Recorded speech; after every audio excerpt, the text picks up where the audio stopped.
ব্যবহার আচার ভালো। মেয়ে হইলো ঢাকায় গেল, ছেলেদের জমক ছেলে। আমার খালা হইলো ওনাদের বাসায় চাকরি করতো, করলে পরে আমার খালা হচ্ছে আমার নিয়ে মেয়ে চলে গেল ঢাকায়।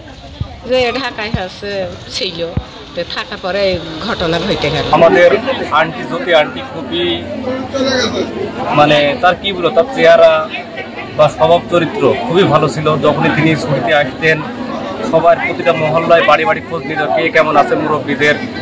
আর আমাদের দেখার মতো তার মতো সৎ চরিত্র মেয়ে আমাদের কখনোই দেখি মানে দেখা হয়নি। আল্লাহ তাআলা তার এই করুণ মৃত্যু যেন তার পরিবারের ধৈর্য ধরা তৌফিক দান করুন এবং তার বেহেশতে নসিব করুন।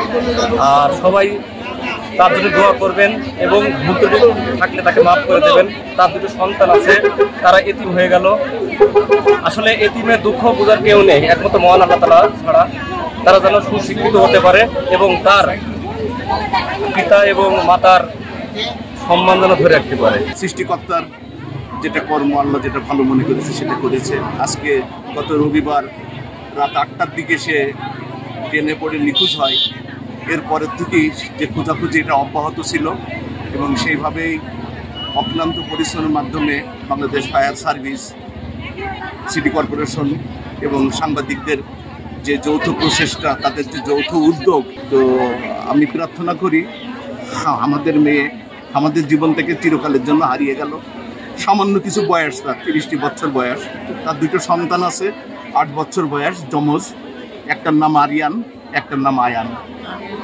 আমরা প্রার্থনা করব রব্বুল আলামিনের কাছে এই দুটো বাচ্চার উপরে যেন তিনি রহমত নাজিল করে, এদের যেন দীর্ঘ আয়ু হায়াত দান করে, সকল বিপদ আপদ সকল বালা মুসিবত থেকে আল্লাহ যেন এই সন্তানদেরকে রক্ষা করে। এখন এদের সুষ্ঠু তদারকি, সুষ্ঠু দেখভালটাই আমাদের মূল লক্ষ্য, মূল উদ্দেশ্য থাকবে, যাতে এরা কোনোভাবে কোনো দিক থেকে অসুবিধার সম্মুখীন না হয়, বঞ্চিত না হয়। আমি আল্লাহর কাছে ফরিয়াদ করি আল্লাহ রব্বুল আলামিন আমার এই মেয়েকে যেন জান্নাতুল ফেরদৌস নসিব করেন, শহীদের দরাজ দিয়ে তাকে যেন জান্নাতুল ফেরদৌসে অধিষ্ঠিত করেন, এই প্রার্থনা করি। আল্লাহ।